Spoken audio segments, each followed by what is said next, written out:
Le Seigneur soit avec vous. Et avec votre esprit. Évangile de Jésus-Christ selon saint Marc. Gloire à toi, Seigneur.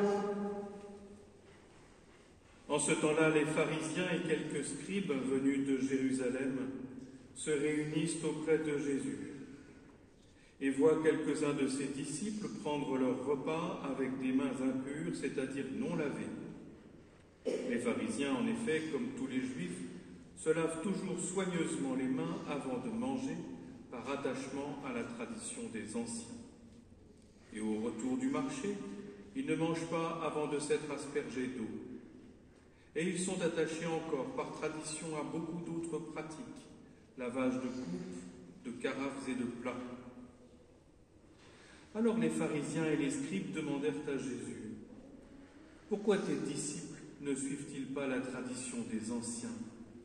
Ils prennent leur repas avec des mains impures. » Jésus leur répondit: « Isaïe a bien prophétisé à votre sujet, hypocrite, ainsi qu'il est écrit: ce peuple m'honore des lèvres, mais son cœur est loin de moi. C'est en vain qu'ils me rendent un culte, les doctrines qu'ils enseignent ne sont que des préceptes humains. Vous aussi, vous laissez de côté le commandement de Dieu pour vous attacher à la tradition des hommes. » Appelant de nouveau la foule, il lui disait: « Écoutez-moi tous et comprenez bien. Rien de ce qui est extérieur à l'homme et qui entre en lui ne peut le rendre impur. Mais ce qui sort de l'homme, voilà ce qui rend l'homme impur. » Il disait encore à ses disciples à l'égard de la foule: « C'est du dedans, du cœur de l'homme, que sortent les pensées perverses.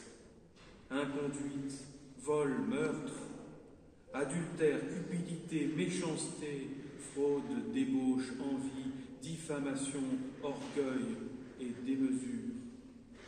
Tout ce mal vient du dedans et rend l'homme impur. » Acclamons la parole de Dieu.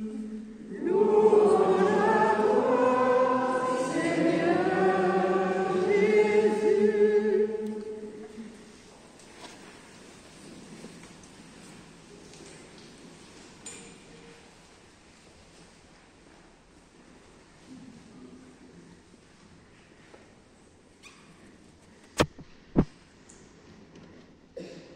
Dans le temps de l'Ancien Testament, les lépreux, ceux qui avaient des impuretés rituelles, devaient agiter une clochette quand ils entraient dans un village ou sortaient de chez eux en criant « impur, impur ».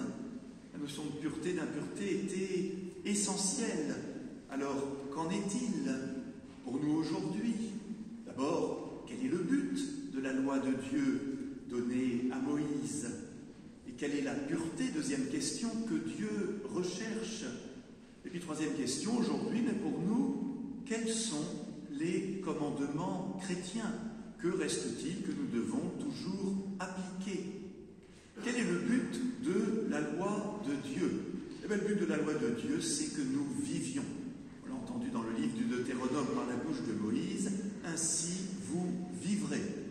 Quand on a voulu apprendre à conduire une voiture, on a eu le code de la route, on a eu les leçons, on a intériorisé tout cela et le code de la route s'est fait pour conduire en sécurité.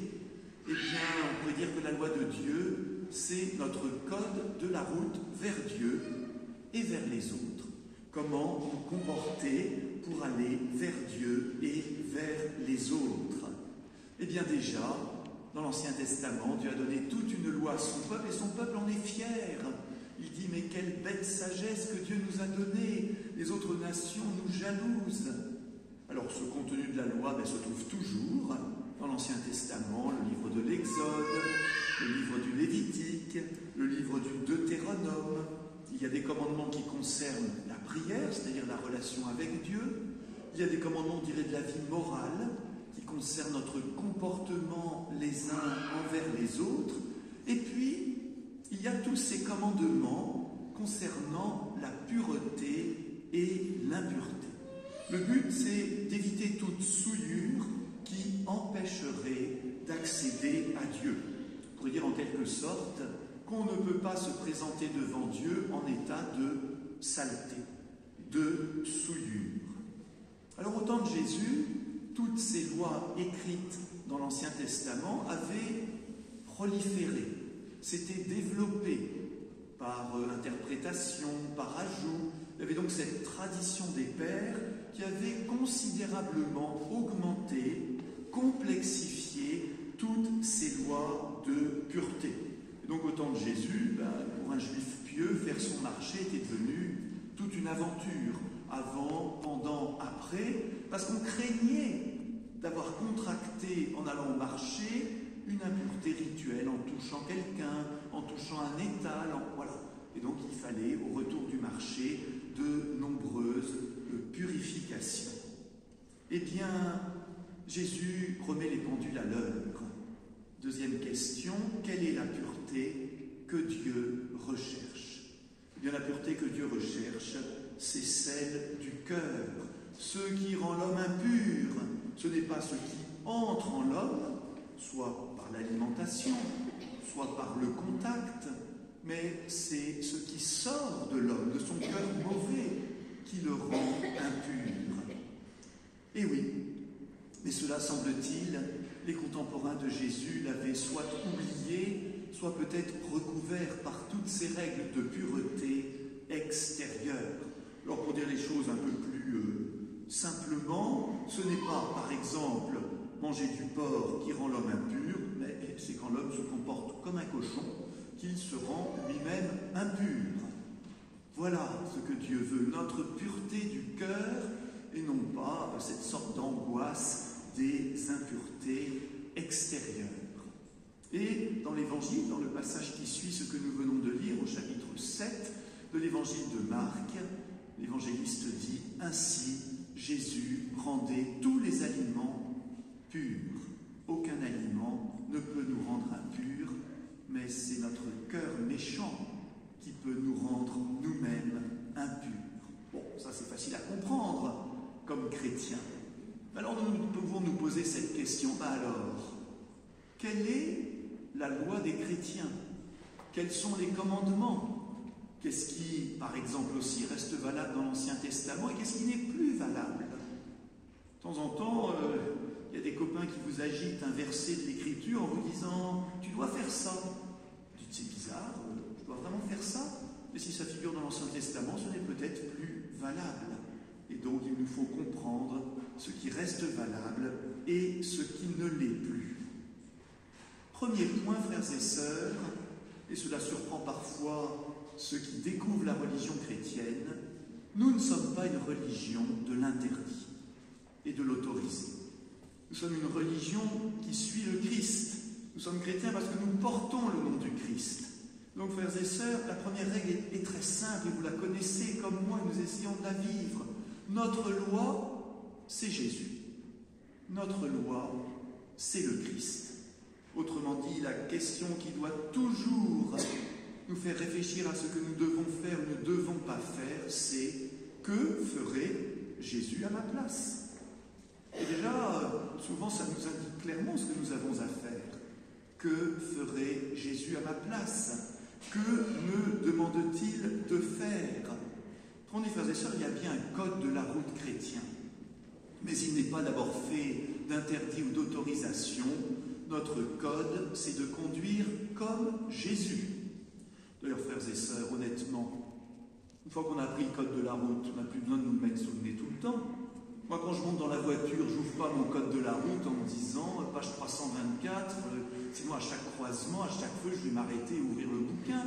Une fois qu'on a compris et intériorisé, mais nous savons ce que nous avons à faire.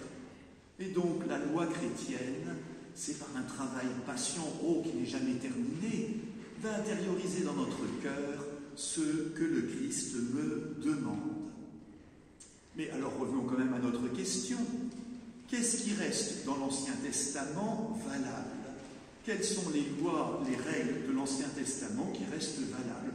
Eh bien, frères et sœurs, l'essentiel, c'est-à-dire fondamentalement les 10 commandements qui restent toujours valables parce qu'ils nous disent les fondamentaux de notre relation à Dieu et de notre relation aux autres. Et quand un jeune homme riche se présentera un jour devant Jésus en disant « Bon maître, que dois-je faire pour avoir la vie éternelle ?» Jésus commence par lui répondre « Tu connais les commandements ?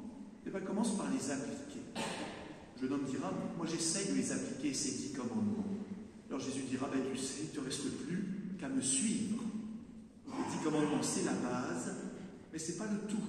Ça doit mener à suivre Jésus avec plus d'ardeur. Eh bien, frères et sœurs, dans l'Ancien Testament, toutes les autres règles, rituels, n'ont plus de valeur pour nous, les chrétiens. Je peux bien vous citer un verset de l'Ancien Testament où il est écrit « Tu ne mangeras pas d'un quadrupède avec les sabots fendus ». On n'est plus concerné, vous ne faites pas avoir. Vous ne faites pas avoir quand même. Ça ne nous concerne plus, Jésus les a abolis, ces commandements. Parce que ce que Dieu veut, c'est la pureté du cœur. Et Jésus en particulier a déclaré tous les aliments purs. Alors nos amis juifs mangent kasher, nos amis musulmans mangent halal, et bien nous mangeons de tout. Avec action de grâce. Avec action de grâce. En remerciant Dieu des dons de la création. Après, si tu n'as pas envie de manger du boudin, t'en manges pas. Si tu n'as pas envie de manger ceci, t'en manges pas. Mais ça, c'est tes règles à toi. Ce n'est pas les règles de Dieu. Nous mangeons de tout avec action de grâce. Alors vous me direz, mais il y a quand même bien également quelques règles de l'Église qui se sont ajoutées à ces règles que nous conservons de l'Ancien Testament. Oui, bien sûr, l'Église nous donne quelques règles pour nous aider dans notre chemin de vie chrétienne. Ainsi, il y a des jours prescrits pour le jeûne, ainsi il y a des règles concernant les sacrements, etc. Bien sûr, et ces règles sont importantes, mais vous comprenez bien qu'il ne s'agit pas de règles de pureté ou d'impureté, il s'agit de règles pour que nous vivions notre vie chrétienne de manière authentique. Frères et sœurs, une difficulté demeure, c'est qu'il y a bien des cas où il n'est pas écrit ni dans la Bible, en particulier pas dans les paroles de Jésus, et pas toujours directement dans l'enseignement de l'Église, ce que nous avons à faire. Et donc nous devons aussi exercer notre prudence, notre jugement, former notre conscience pour savoir ce que nous avons à faire. C'est la raison pour laquelle dans l'Église, eh bien, nous avons aussi la sagesse du pape, des évêques, de ceux qui ont la charge de l'enseignement, et plus généralement la sagesse du peuple chrétien, qui réfléchit à des questions nouvelles. Prenons un exemple d'actualité. Le 5e commandement dit « Tu ne commettras pas de meurtre ». Ah, mes frères et sœurs, attention, et je le dis avec gravité, des paroles imprudentes peuvent tuer un frère ou une sœur dans la période où nous sommes. Nous n'avons pas le droit de répéter tout et n'importe quoi ou ce qui nous passe par la tête. Prenons cet exemple. Imaginons que ton enfant devient grand et qu'il achète un scooter. Vas-tu lui dire « Tu n'as pas besoin de porter de casque, ça ne sert à rien. Oh, puis tu sais, il paraît que le casque, ça fait plus d'accidents que ça ne sauve de vie. Et puis on m'a dit que c'était les fabricants de casques qui avaient imposé cette loi. Et puis tu fais ce que tu veux, tu es libre. Pourquoi écouter des règlements ?» Serait insensé ce père ou cette mère qui dirait à son fils « Tu n'as pas besoin de porter de casque ». Eh bien, frères et sœurs, il en va de même pour des réalités d'aujourd'hui. Nous avons donc le devoir chrétien d'abord de nous informer avec sérieux auprès de gens qualifiés. Et puis nous avons aussi le devoir d'écouter les recommandations de l'Église. Tu es catholique? Écoute donc la sagesse du pape. Tu penses que le pape n'est pas un homme sage? Tu penses que ses conseils sont à prendre à la légère parce que ce n'est pas directement écrit dans la Bible? Eh bien, tu as bien tort. Écoute la sagesse de ceux qui ont reçu de l'Esprit Saint un charisme particulier pour guider le peuple chrétien. Et sur les sujets d'actualité qui nous préoccupent et que vous avez devinés, le pape nous donne des conseils très sages. Et nous devons d'abord les écouter pour former notre conscience. Ainsi, frères et sœurs, cette loi de Dieu inscrite dans notre cœur, cette loi de Dieu sera vraiment une loi de vie. C'est pour que nous vivions que Dieu nous donne cette loi intérieure, au-delà de ce qui est autorisé, de ce qui est interdit, au-delà du pur ou de l'impur. Ainsi, peu à peu, l'Esprit Saint forme en nous ce chrétien, cette chrétienne attentif à la parole de Dieu. Écoutez-la, nous dit Saint Jacques, mettez-la en pratique, sinon ce serait vous faire illusion, et ainsi nous avancerons ensemble dans le chemin de la vie chrétienne. Amen.